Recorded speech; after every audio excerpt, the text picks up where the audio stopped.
Hello, everyone, and welcome to Classic Vinyl Podcast. I am one of your hosts, Justin, and I'm here with another host of mine, Tyler. Here I am. Here he is. Welcome back, Vinyl Heads. And we've got a special guest host tonight. Now, who is that, Tyler? This is a first. We have Austin joining us. Hello, everybody. And who is Austin? He is do you actually listen to this podcast? I do, actually. Why? I love it. Okay. It helps me discover a lot of new music, actually. Right New to on. me. Austin is your firstborn, Justin. He is my firstborn. Yeah. And he's the reason we invited him on tonight is because this album, Love Forever Changes, that we're doing tonight, it's one that we kind of have history together, right? He really likes this album. I've always liked the album. It's kind of a hidden gem, so we thought we'd have him come on and talk about it. I don't want to get into the album review just yet, but this is a hidden gem. I enjoyed it. It's kind of different, isn't it? It is. It's very different, but it has that classic sound that we'd like to hear.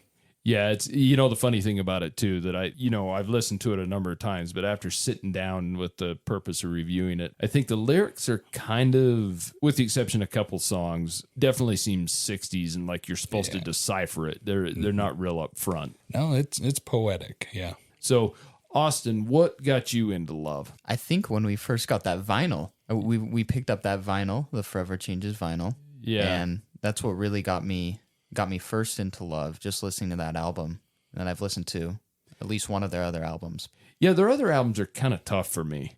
They're not the same. I've listened to them, but I don't know if this one just kind of has a special place. And a lot of people consider this their best album by far, but they're kind of an interesting band. So, yeah, I think it is one I finally, I'd listened to them for years, but I finally bought the album and me and you just sat in here and listened to it quite a bit. We really got into it. Let me get into a little history on the band Love. So they are an American rock band. They were formed in Los Angeles in 1965. So they consist of Arthur Lee, who's the vocals, guitar, and piano, and harmonica. Brian McLean, who is guitar and vocals. Ken Forsey, or Forsey, I'm not sure exactly how you say that, but he plays bass. Johnny Eccles is lead guitar, and Albin Feister, known as Albin Snoopy Feister, played drums. This band is a really, really hard band to categorize their sound. I mean, I don't know if you'd want to call it psychedelic or rock or folk rock and heavy jazz influences. It's kind of an interesting sound. Oh, yeah. It's a conglomerate of all that. It has some elements of music around that time, but it also is very unique in its own way, too. It is. They use a lot of horns and strings, and it's kind of interesting because I generally don't like them unless they're used right. It fits in with their music really well. I think, agree. I was going to mention this later, but I've never heard somebody rock so hard on a trumpet outside of a mariachi band. That's a good way to put it. But these guys do it, and they do it well. Funny little fact about this band is they were originally named the Grassroots. And, of course, there is another group named the Grassroots, and soon after they found that out, they changed their name to Love. Better name anyways. Yeah, not so much grass in it. So they were the first rock band to sign to Elektra Records. And, of course, famously with Elektra Records, one of their most famous bands that signed to them were the Doors. So they were quite friendly with the Doors, playing at Whiskey and those places along Sunset Strip. They knew each other fairly well. Now, Love released 6 studio albums from 1966 to 1974. And then Arthur Lee, who pretty much was Love, he released Arthur Lee and Love in 1992. And then he also released 2 more compilation albums later, which when we were talking the other day on on one of our other episodes, how many compilations some of these bands have. They release 6 albums and have 15 compilation albums. Not so with Love, just 2 of them. You gotta have so many different versions of your greatest hits. Definitely. So they released their first album in July of 1966, which actually hit number 57 on the Billboard charts, and it had one single off of it that did fairly well. It was called My Little Red Book. It hit number 52 on the charts. So they released their second album, Da Capo, and it spawned their only top 40 single, which was 7 and 7 is the name of the song, and it reached number 33 on the charts, and that was actually their highest charting single they ever did have. And what was kind of funny about this band, and what's kind of funny about this band is they did have quite a bit of popularity, but they actually refused to tour outside of California quite a while. And it really hurt their chances at popularity. That's unique. Yeah, because a lot of the other California groups, like I said, the Doors, the Byrds, Iron Butterfly, those are three really popular LA bands that did tour outside of California and hit it big. And Love just didn't want to. And I don't know why. Hey, if their fans want to hear them, they're going to have to go see them in California. Well, and that's kind of what it was. The Rolling Stones and the Doors were both known to be very big Love fans, which I think helped their popularity. Mick Jagger speaking out about how good of a group they were, and so I think that really spurred some of it. Brian McLean, who is the guitar player in this band and does sing some vocals, he actually left the band after this album we're reviewing tonight, Forever Changes, and I don't know if there was disputes or whatnot, and then Arthur Lee, being the leader of the band, just decided to fire the rest of them. There's been a lot of iterations of this band that Arthur Lee put together, multiple band lineups. He was pretty much the leader and he did what he wanted. And the band pretty much disbanded after 1974 and their final album, which was basically just Arthur Lee and a bunch of session musicians. So at that time, there really wasn't even much of a band. Oh, he don't get no love no more. I think he had a little bit of a control problem, but a lot of times that's what makes bands great too, right?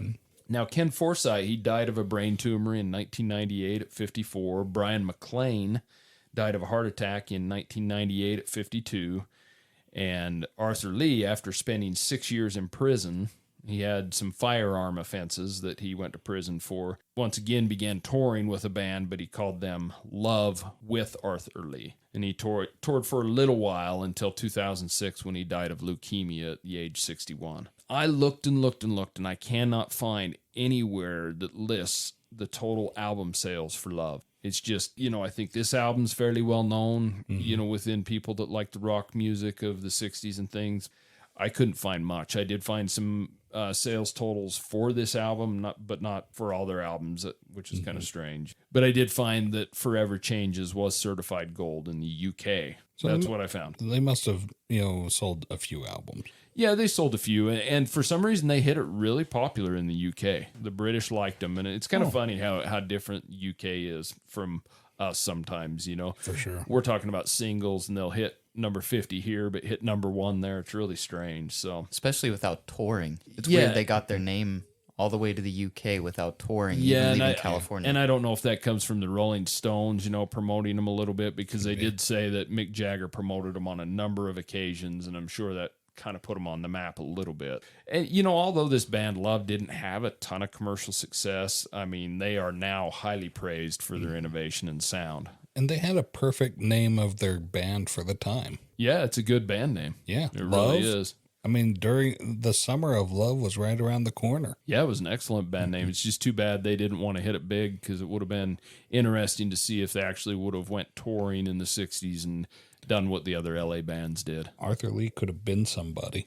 Do you want to get to the album review? Let's do it. And now it's time for the album review.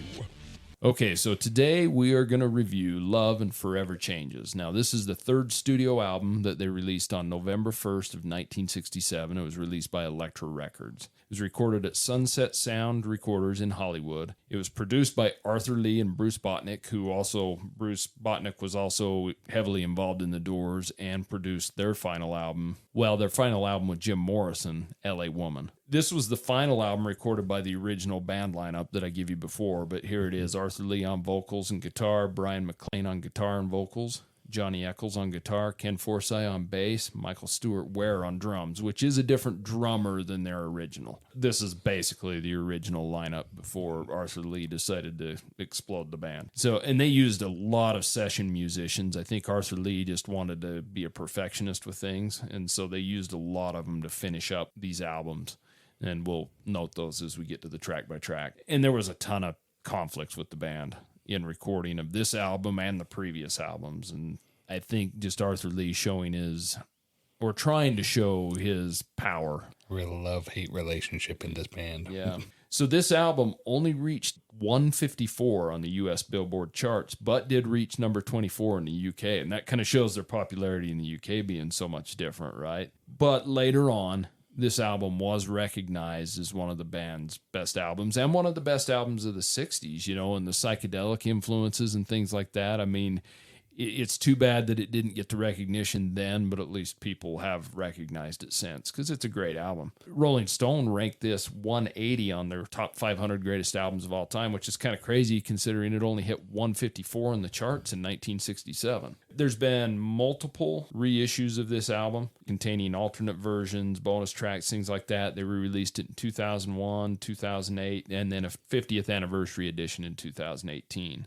Now, we kind of passed around the cover earlier so we could all take a look at it, but the cover artwork was done by a guy named Bob Pepper, and it features an amalgam of their faces, and it's bright and vivid colors, and you've got the band name in the upper left-hand corner, and the album name Forever Changes down in the bottom right-hand corner. It's a pretty plain album, but it's pretty recognizable. So I was a little surprised when I flipped the cover over because I really didn't expect, looking at the front of the album, I expected to see a lot more faces of color on the back, and I've come to find that there's 2 black guys and the rest of these guys are white. Yeah, kind of interesting. Yeah, Arthur Lee was an African American. Yeah, this was a bit of a trip for me. It was kind of fun. Yeah, different music, isn't it? Very much. So do you guys want to get to the album track by track? Let's do it. Side 1.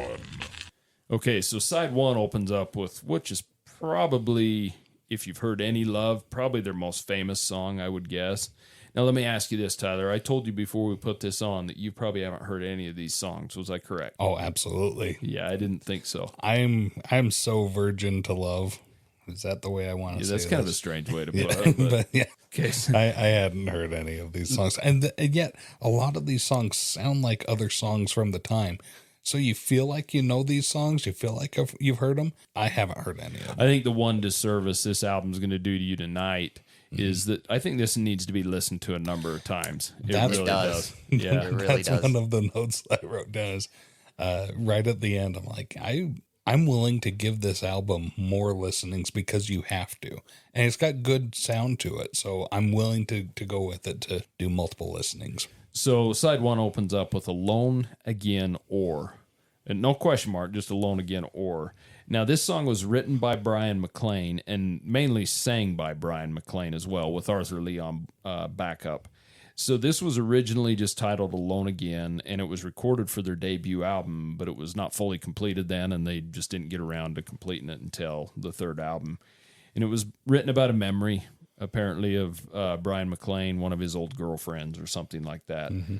So this was released as a single. It was the only song off the album released as a single, and it reached number 123 on the Billboard charts. Also, for what it's worth, Rolling Stone ranks this as number 436 on the top 500 songs of all time on one of their lists. Of course, they come out with new lists all the time, but that's the highest it ranked for them. Yeah, and this It song belongs on there. Yeah, I agree. And this song has been featured in a lot of films and television, although I don't think most people would recognize it or know what it is unless you're truly a Love fan, because they're not really a household name band by any means. One band named The Damned covered it in 1987, and it reached number 50 in the U.S. and number 27 in the U.K. So once again, it did better in the U.K., even with a different band.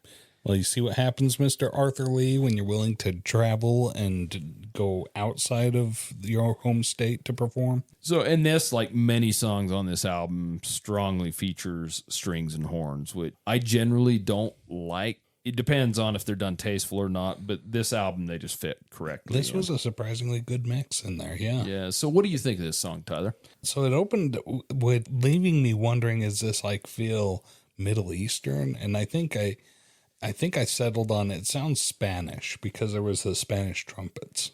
Yeah, I kind of get the Spanish sound from it. And so it was a little bit of a wild ride. Going to the lyrics, I thought, wow, this song's about a pansexual, or either that or desperation, because there's that line where it's like, oh, I would love anybody in the world. Everybody's so wonderful, and yet I'm going to bed alone tonight. Either this person's pansexual and loves absolutely everybody, or they're just desperate and lonely. Probably desperate and lonely. That being said, this was a pretty good song. I had a fun time with it. It was, they have a good sound. Classic 60s sound. What do you think, Austin? I think it's a really good start to the album. I think it's a good glimpse into what you're going to get by listening to it. I think it really draws you in and just sets the tone for the rest of the album. Yeah, very much so. Yeah, it's a good song. I think it's got an amazing, just a little acoustic intro, which kind of, like Austin says, it follows through this whole album. It's pretty much only acoustic guitar through this, other than a song or two, but it's got bumpy little bass that sounds good in it, which really surprised me how much bass it had in it, because you get a lot of late 60s albums and the bass isn't so prominent, but I thought it was quite prominent in this, especially for a song that's not very heavy, guitar driven. And the acoustic's good throughout. I thought the vocal harmonies on it between Arthur Lee and Brian McLean were good. I don't normally like the horns, like I said, or strings, but it fits in perfect with this song, and it fits in perfect with the album, without a doubt. And they're going to come back later. Yeah. So. And like Austin said, a perfect way to open the album. I think it's an excellent song, and I would say it's Love's most recognizable song, if you can call one of their songs recognizable. But I was going to say, well, this seems, as an album opener, this is like a really good average sounding song of what you're going to get on this album. But that being said, it was actually a really good song. Yeah, it's got a good hook. It's got a good hook to it too. It just sounds good and brings you in. So that moves us to song number 2, A House Is Not a Hotel. Now, this one was written and sang by Arthur Lee, and it was actually inspired by a song by Burt Bacharach called A House Is Not a Home. The one thing in this, it does feature a 12-string guitar in the opening riff, which I think is really good. What are your thoughts on this one, Ty? I really like that 12-string guitar opening. It's got that nice sound to it. Really good drummer on this one with a smooth rhythm. This band's got a nice sound to them, and that it had an electric guitar riff that was really great too, that I enjoyed. So Austin, I'm gonna pass it over to you. I'm considering this song really good album filler. It's not great, it's not terrible. But what are your thoughts, Austin? That's kind of how I feel. I think it's a really good showcase of Arthur Lee's voice, though. I think it really shows his voice off really well. I think, again, there's great guitar, and I actually really like the bass line in this. I think it's not too complex. It's just simple and just really fits in well with the song. Yeah, that's what I wrote too. But the first thing I wrote was the acoustic intro is great, on that 12-string. And then right after that, I wrote the bass line's excellent in this. It's not overpowering, but you can hear it, and I like songs that you can hear the bass in, because a lot of them it gets mixed in muddy with the drums and overtaken. But I'll tell you what I really do like about this song is there's a guitar solo completely out of nowhere on this thing where the guitar comes in heavy. I love it. And then there's a second one that's the same. This song, I really like the electric guitar in this. It really makes this song shine for me, but it does come out of nowhere because it doesn't even fit in the song, but somehow because it doesn't fit, it fits, if that makes sense. Really good song, and like Austin said, Arthur Lee, it's a good showcase of his vocal. He does a good job on this. So that moves us on to the third song on the album, And More Again, and it's all one word, And More Again, no spaces. So this is another song written and sang by Arthur Lee. And he wrote this song about addiction and sensual/sexual temptations of some kind.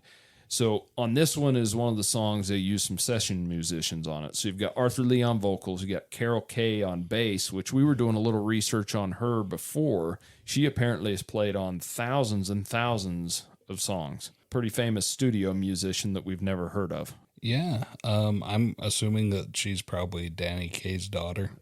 Most likely not, but good thought. Most likely good. Yeah, I have no idea what I'm talking about. Then you've got Don Randy on keyboards, Billy Strange on guitars, Hal Blaine on the drums. And these guys are all from the famous Wrecking Crew, which is, there's actually a good documentary on these guys. I believe it's on Amazon Prime, of how many songs. It's almost like Carole King-esque, when Carole King was involved in so many songs that she had written and things like that. The Wrecking Crew was involved in more than you could even imagine as far as, recording. So what are your thoughts on this song, Ty?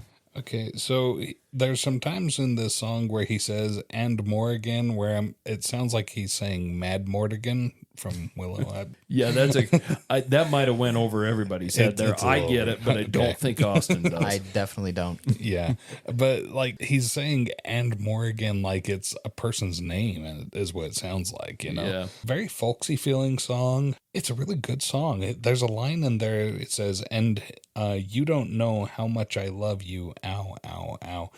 Loving you till it hurts." Like, this is a great way to describe that addiction and that passion that you got. That even though you know that it's not good for you, you know that it's hurting you, you can't help it because you're addicted. Makes you wonder if he's singing that line about addiction or about Yeah. sexual things or sexual addiction. Maybe Yeah. it's, yeah, who knows? But What- anyway, I thought it was a great song myself. yeah, it's a good song. What are your thoughts, Austin? I also think that's a great song. I would say it's one of my favorites on the album, actually. I think it's just a really good song with a really good bass line again. I mean, not too complex, a really good bass line that just fits in well with the song and the album and how the album progresses.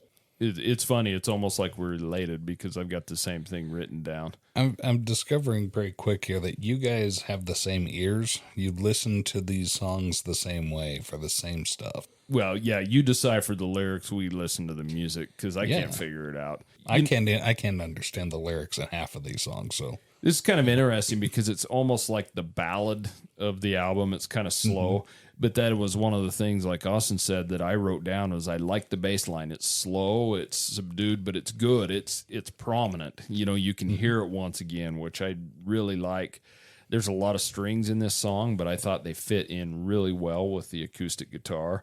And it has kind of an interesting musical ending where it's kind of crescendo of the acoustic guitar, the strings, and things like that. And I think it's just an excellent song. But Carol Kate is a hell of a bass player because this was perfect as far as the bass, as far as I'm concerned. And I'm with Austin. This is one of my favorites on the album as well. I just not sure where I'm going to rank it quite yet. I got to think about that. Yeah, I agree with Carol Kay, though. That's really what got me into looking her up because I saw that she was on the bass, and I really like the bass of this song. so. Yeah, good song. So that moves us on to song 4, The Daily Planet. This is another one written and sang by Arthur Lee. This is another song on here that has session musicians on it. This time you've got Carol Kay and Johnny Eccles both playing the electric guitars. You got Billy Strange on the acoustic guitar, Kenny Forsyth on the bass, and Jim Gordon on drums. And this is apparently, according to Arthur Lee, kind of a picture of a day in his life, right? What are your thoughts on this song, Tyler? going into this, I thought the Daily Planet, isn't that where Superman works? Clark Kent, doesn't I he? think it is. Yeah, that's what I thought. So I was really excited to go into superhero stuff. And no, this is a very average day. He sings about chewing gum. I guess that's a big important part of his day. Well, let me say, all the rest, so you do your best with chewing gum, and it is oh so repetitious. Yep. Yeah, that part. Yep, exactly. But I'll tell you something though. I noticed as I was listening to the song, this is the music sounds a lot like the soundtrack for a day. I mean, the way that you go through your day, it's not all the same tempo. It's not all the same speed. Sometimes you have different sounds. Sometimes you have different places you go, and everything's a little bit different. There's so much packed into this song. It was a fun little song to listen to. A pretty wild ride. And once again, this really sounds like a 60s song that we've heard a lot, and yet it isn't that song. It sounds like a lot of songs I've heard before, but I haven't heard this one before. Well, Love does something different too. They have an interesting way of mixing the strings and the orchestration with the acoustic guitar, but they have in the upfront bass, which is prominent on most of these songs. So it's just a whole different thing. And then the lyrics are so mixed and vivid, you know. What are your thoughts, Oz? I think that this one with the lyrics, it's almost like the lyrics don't play as big of a role in this as the music actually does. I mean, there's so many instruments working together and they blend so perfect. I think it's interesting, Tyler, you said it's almost like a soundtrack to a day, because I agree. I mean, there's so many changes and so many things going together, and it still somehow sounds perfect. Yeah, I mean, this is another song that's got good acoustic work on it, and the bass line again on it I thought was really good. And that's pretty much every song on this album so far that the bass line has stuck out as far as to me. And like we talked about that lyric with the chewing gum, it does have very vivid lyrics and stuff. Yeah. It's a good song. I wouldn't put it in my top half, I don't think, but it's not a skipping song for me. I think it's a really good album track. And I don't feel bad that we're not hearing something about a day in the life of Superman. No, I don't either. So moving on. So that brings us on to the next song, Old Man.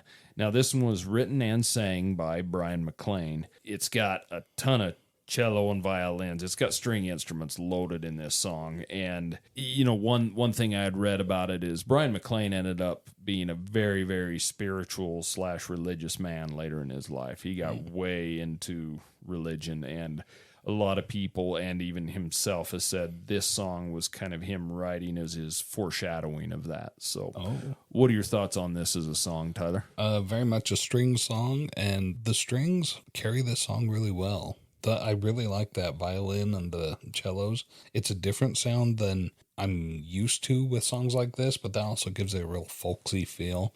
And that folksy feel comes along with the message of the song, that he's talking to this old man, and the old man's going to divulge some wisdom to him and send him on a bit of a spiritual journey. And then all of a sudden there's horns in it, and that was a bit of a surprise. I don't know if it was trumpets, trombones. I have no idea what horns they had in this. I was kind of thrown off by them, and yet I think I like this song more than I think I like this song. That makes a lot of sense. Yeah, I'm getting confused in my own thoughts, so I'm going to pass this off to Austin. What are your thoughts on this song? I think it was really good storytelling. I think that's the first thing that stands out to me. And then another thing is just the strings. I'm not a huge fan of stringed instruments like, cellos and violins. I think that really stood out in this song and really made the song. But I think this is a really great example of what I said earlier about the album, how it sounds very similar to songs and albums in that era, but it's also got its own unique feel. And I think this song really sums that up perfectly. It's a unique song, but it sounds very similar to other songs that would have been popular in that era and area. Yeah. Almost like a Stairway to Heaven type thing where it's telling you a story. I think the story's kind of like that, but the song for me, it had a pretty good acoustic intro, and it kind of mixes the bass in with the intro, which I like. I think overall it's kind of a plain Jane song. I like Austin. I don't care much for the strings and things, but I do like them in this album. I don't really care for them in this song as much. And I really don't like Brian McLean's vocals. I think this would have probably done better with Arthur Lee singing it and a tad bit more guitar added to it. That being said, though, Brian McLean, he was the singer, the main singer on Alone Again, and I thought he done well on that. And I don't know if that's because he has backing of Arthur Lee or what, but this one just didn't hit home with me for that. I didn't really care for this song too much. I never really have. I'll listen to it. I'm not going to skip it, but it's certainly not my favorite on the album. So that moves us to the last song on side 1, The Red Telephone. This is another song written and sang by Arthur Lee. The song name apparently comes from a home that the members of Love were living in that had a red telephone. And they just pretty much pulled it off of that. There's this red telephone, but that has nothing to do with the lyrics, and I'll leave it up to somebody else to decipher the lyrics because these ones were all over the place for me. It does feature a 12-string guitar again, and one thing that I really do like in this is the harpsichord. What are your thoughts on this song, Tyler? Oh boy, when we talk about Wild Ride, this one, the name of the song is completely random. There's no link whatsoever. There's not even an allusion to a red telephone in this song anywhere. But that being said, it is all over the place. And then, right at the very end of the song, one of the lyrics, he talks about freedom. They really talk a lot about freedom. And I thought, wow, this is 30 years before Braveheart. And I don't feel like that thought doesn't fit in with this song and how this song went. It was all over the place. I have no idea what the lyrics mean, but even so, it was a nice sounding song. I like the music on it. That harpsichord and the 12-string guitar. The harpsichord especially makes it a real folksy sounding song. That 12-string, I like when they pull that out. Whoever they've got playing that 12-string knows what they're doing. Yeah, I believe that's Brian McLean. He should do that more. What are your thoughts, Austin? I think lyrically, this song is a little bit cryptic to me, at least. But I think instrumentally, it's great. I think folksy is a really good way to put it. It's just another side of the band that is shown on this album, and I think it's a great one. It's definitely one of my favorites. I'm not sure where I'd place it just yet, but it's up there. Yeah, for me, I think the lyrics are all over the place, and I don't really get into lyrics heavily, so trying to figure out what it means, I don't think anybody's going to know, especially now that Arthur Lee's dead. But I do really like the harpsichord in the song. I really like the use of that, and I wouldn't say it's probably my favorite instrument, but I like the sound it gives this. I like the lyrics in it, even though they make no sense. You know, sometimes my life is so eerie, and if you think I'm happy, paint me white, yellow. You know, I don't even know what that means, but if you want to count me out. There's just a lot of things like that. I thought the vocals were good. Once again, I thought the best thing in this was the bass line. But I do like the song. I like the use of the harpsichord in it. I really like it musically because it's kind of a kaleidoscope in music on this song. And it's a pretty good song. I would probably rank it in my top half on the album. I mean, it's definitely not my favorite, but it's not in my least favorite either. It's a good song. I do like the vocals when it says paint me white and then yellow. Yeah. It's an interesting how it yells it, and yeah, he's got good vocals on it. They're pretty decent. I like the song. It's just I think as far as we'll have to leave this one to Tyler because he likes deciphering lyrics. He likes songs that are very strange. So there's no hope. We're not going to get an assessment tonight because I've only listened to the song once. I think this is one you have to listen to multiple times. Yeah, I will have to understand without a doubt. So you ready to get to side 2? Yep. Side 2. Okay, so side 2 opens up what possibly could be the longest song name in rock and roll history. I'm not sure, but maybe the people would be the Times or Between Clark and Hilldale. If anybody doesn't know, those are two intersecting streets on the Sunset Strip. Now, this song, again, was written and sang by Arthur Lee.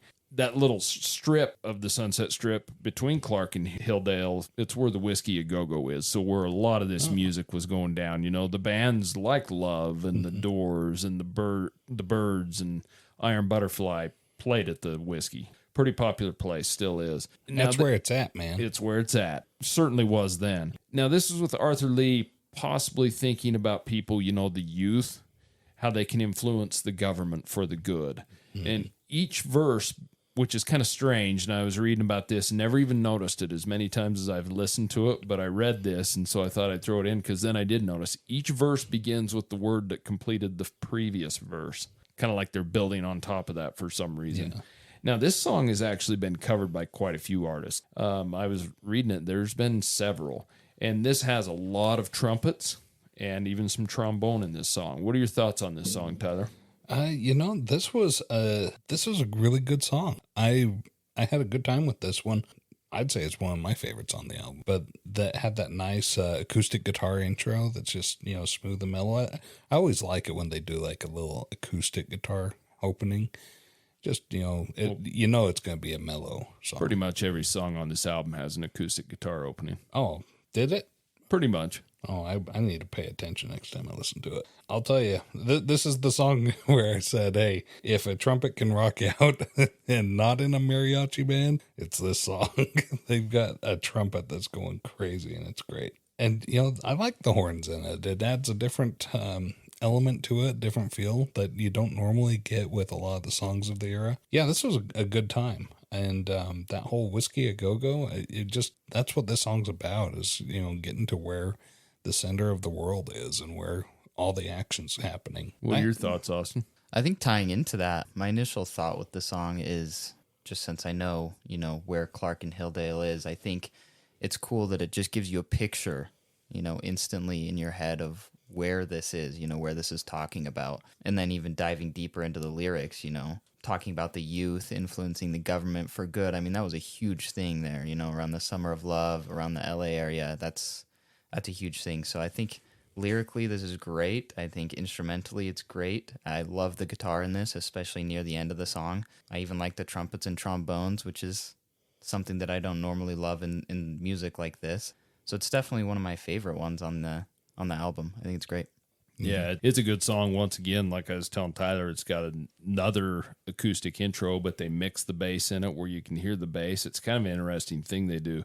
And he's got good finger picking guitar throughout. It's excellent throughout. Horns are really good in this song. And then he breaks out with a trumpet solo, for hell's sakes.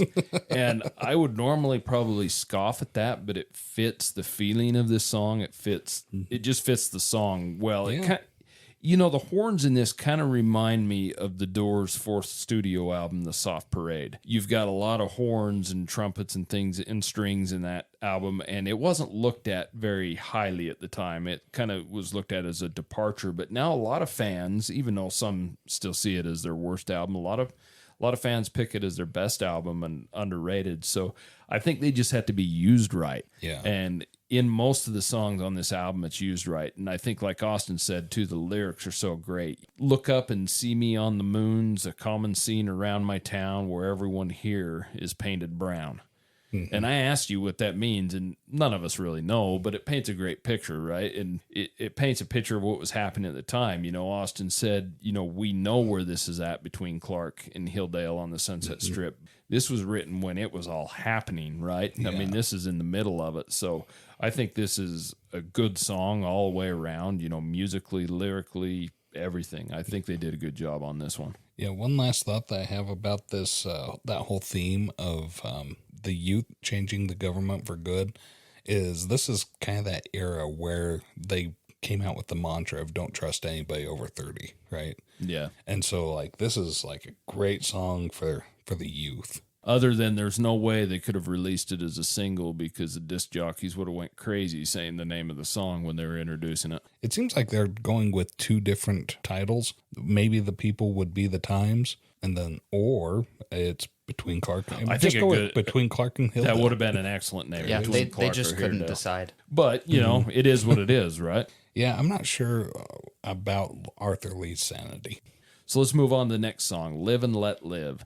This is another song written and sang by Arthur Lee, and it's basically, the lyrics indicate they illustrate what he sees as social injustice and the idiocy of war and violence, you know, mainly pointing to Vietnam because of the times. And this song features something I really, really like, is some heavy electric guitar in this song. It's pretty much only the second song on this album that has good heavy guitar. What are your thoughts on this song, Tyler? Oh, I love that sweet guitar solo. Really, when it comes in at the end, that was so nice. This song opens mentioning snot. Snot caked against my pants. Yeah, And there's certain lyrics out there I have to wonder where they came from. Was it like a bet that somebody said, hey, Arthur, bet you can't put the term snot in the first three words of a song? Yeah, it makes you wonder where they come from. A lot of times they're just probably grinning about it. There's something I noticed about this song, though, this song sounds good in all the individual parts of it. Like every element in this song sounds really good, but there's some sort of intentional dissonance that it just accompanies the good sound with it and makes you feel on edge and a little uneasy. It just makes you feel like there's something wrong here. And I think that really sends the message. It really drives home the message of the song. And I like how he used that. What about your thoughts, Austin? I love the message of the song, especially for the time that it was written. The one thing that might be a little controversial is actually the guitar at the end. I actually thought it started sounding a little bit messy. I mean, it goes into a really nice solo, but then it just kind of gets almost messy. It just doesn't sound like a formulated guitar solo as some of the other solos of the time were. But I think it's still good in its own unique way. It just sounds messy, but I think it fits the band and the album perfectly.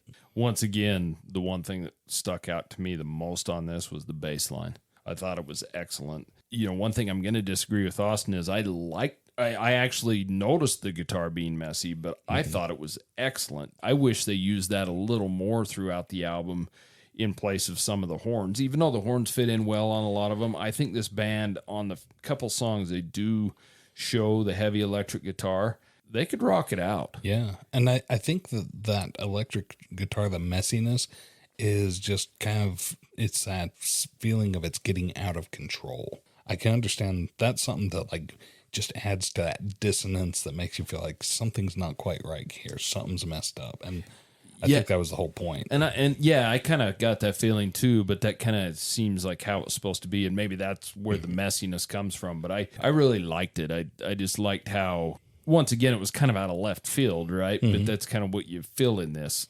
album. So yeah, a really good song in my opinion. So that moves us to the next one. It's kind of got a long title name too. The Good Humor Man, He Sees Everything Like This. This is once again a song written and sang by Arthur Lee. It's been said that this is possibly Arthur Lee mocking people that see everything with an optimistic perspective. We don't know, but that's what's been written about it. You know, he's possibly criticizing the hippie culture of the time. And there's also been people that said the good humor, you know, the good humor man seeing everything like this, that they were actually referring to the good humor ice cream truck driver. You know, that he sees everything driving around town. So I don't know. What are your thoughts on this song, Tyler? It's got mellow music to it, got smooth and calm. Arthur Lee does something with his voice in this song that I noticed it very strongly and prominently, is that he changes up the speed and the tempo, and some words he draws out really long, and other words he cuts real short. He does it backwards too, where he'll say the beginning real quick and then he'll slow it down. With what seems to be a perfectionist of Arthur Lee, you got to assume that's intentional, right? Absolutely. There's no way that's not intentional, and I'm not sure what picture he's trying to paint with that. But hey, drugs are fun. Yeah, good way to put it. And maybe that's what it was. Was it the ending? Well, yeah, sometimes that's the best explanation for it, right? Is that, yeah, there is no answer to it. Yeah, for sure. What are your thoughts, Austin? I think the ending is a good place to start.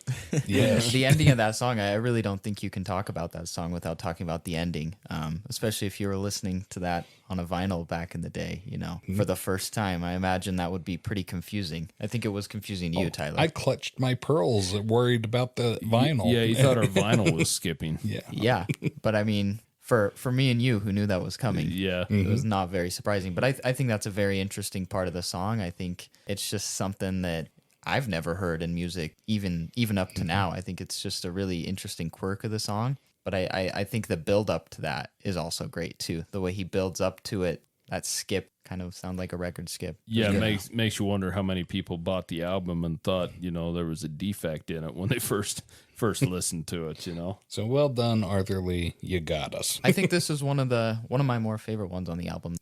For me, you know, this is a very 60s sounding song, at least at first. It just encapsulates that, but it kind of goes into almost like Disney movie vibes for me. I don't know why. It just kind of give me that vibe. To me, this song is a little too orchestrated. Maybe at this point in the album, I kind of grow tired of it a tiny bit.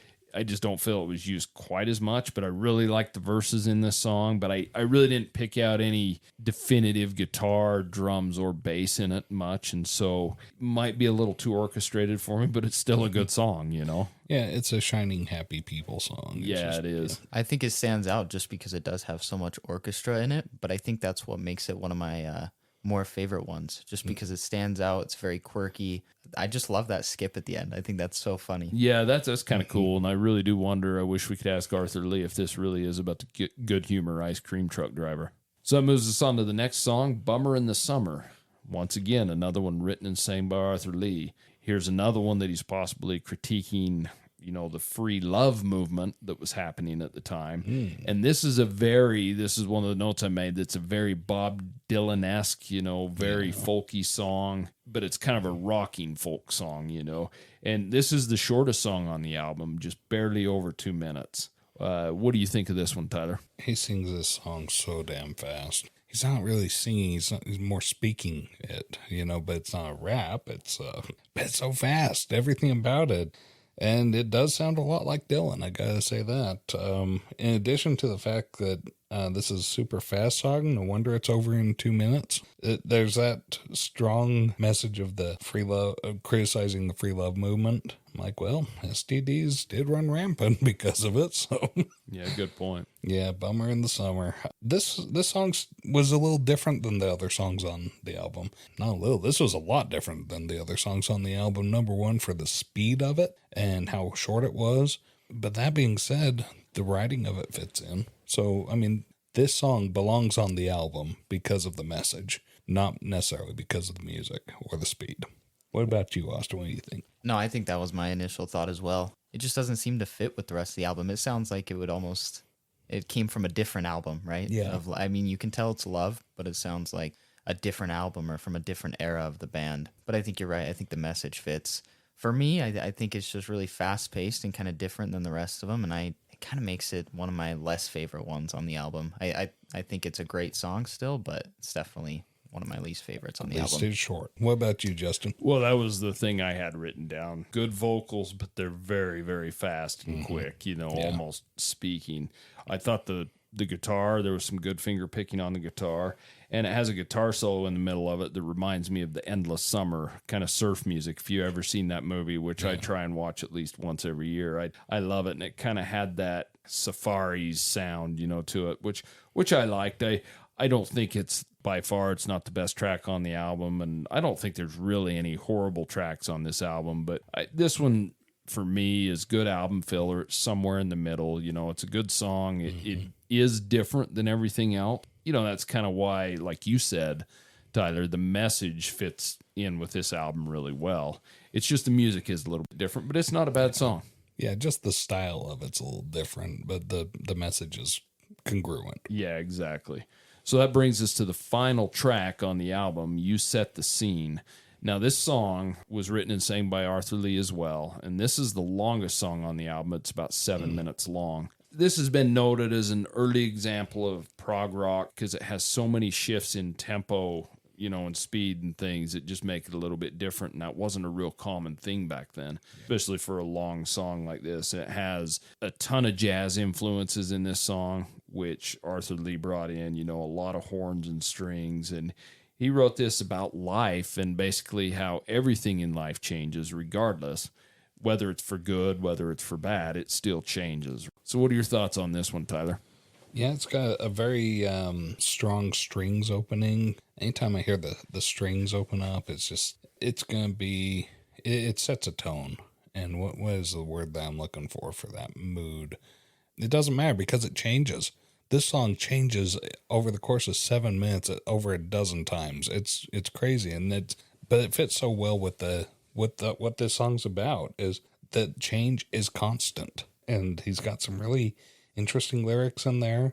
One of the ones that I thought was really notable was they screw you up, but they'd rather screw you down. Not sure what he means by that, but I thought it was really really strange. And yeah, it changes all over the place. And that being said, it's also fun that it goes so long after we've had the shortest song on the album, just over 2 minutes. This one's the longest, over 7 minutes. That juxtaposition is it's strange. But at the same time, I liked it because it really fits with that whole message that, hey, change is constant. If you don't like the way things are, wait around, and things will change up. What are your thoughts on this one, Austin? I think it's a good close to the album. One thing that I really like is, the shifts in tempo and just how much it changes, like you said. One thing that I kind of compare that to is The Doors, The Soft Parade, that song specifically, not just the album, which came out after this. So I'm wondering if, there was any influence there. I think that it's a great song. I really like the tempo changes. It seems like all the changes could be their own song. It's like the start of its own song, but all together they come and make just a great song and a great closing to a good album. Yeah, I think it's a good song. I mean, obviously it is the longest one. I think what's the weakest on this, in my opinion, are the lyrics. I think they're kind of rambling, and he doesn't sing as much as he almost raps in this one, or talking, So I didn't really like that part as much, but as far as the song, they use the bass in the intro again, and it's awesome. The bass throughout. The bass, especially at the first of the song, is used almost as the lead instrument, and I really, really like that. And I thought this song, out of any of the songs on the album, had the strongest drumming. I thought the drumming pattern was a lot better than anything else. And the drums are good on this album, but nothing spectacular. But I thought they were pretty spectacular on this song. Finger-picking guitar throughout is excellent. The lyrics, I just didn't really like them, but the music is put together well. I like the use of horns and strings as the solos. They kind of solo with those instruments, which is kind of a unique take. And Austin, I think, hit it on the head. Tyler's listened to The Soft Parade, the song, a couple times too, and it does. It's the same thing. It has like 4 different songs built into it. So it's kind of interesting. And right at the end of this song, I don't know what it is. It's probably the horns and things, but it reminds me a lot of the song by the Beatles, Sgt. Pepper's Lonely Hearts Club Band. just kind of when that's ending. So I thought this was a good song. I like the different. It's almost like taking you through all the different songs that we've experienced in the album. You know, now you're getting them all, and here we're going to give you ultimate finale type of thing to end the album. So I thought it was a good way. I thought it's the best song to end the album with. For sure. I agree. Yeah. So should we get to winners and losers? I think so. Winners and losers. Okay, Ty, I'm calling on you first. Why don't you give me your 2 least favorite songs on the album? 3 if you want to name it, but how about Good 2 heavens. instead? I'm gonna go with the Red Telephone was one of my least favorites. I got lost trying to figure out what they were saying. The Good Humor Man sees everything like this. That one, I feel like he was mocking people who are optimistic, and I don't know, I'm just kind of a different mindset or philosophy myself, that optimism is a lot of what gets us through our day and a lot of what gets us through our life. Not everyone. Not everyone. Sometimes pessimism leads the charge. That's true. So, Austin, what are your 2 least favorite songs on this album? I would say my first one is Bummer in the Summer. I just feel like it doesn't really fit as much in the album. Just kind of feel like it's a little bit out of place from a different album. I think it's a good song, just kind of seems out of place. And then I would say Live and Let Live. Just the guitar at the end, like I said, it just almost feels messy to me. I really do like electric guitar. It seemed almost out of place, maybe not on that song, but almost on the album. Those are just my 2 least favorite for the album, but I think they're still great songs. I don't think they're necessarily bad songs on the album. Well Yeah, said. and for me, I'm with Tyler on the Good Humor Man. He sees everything like this.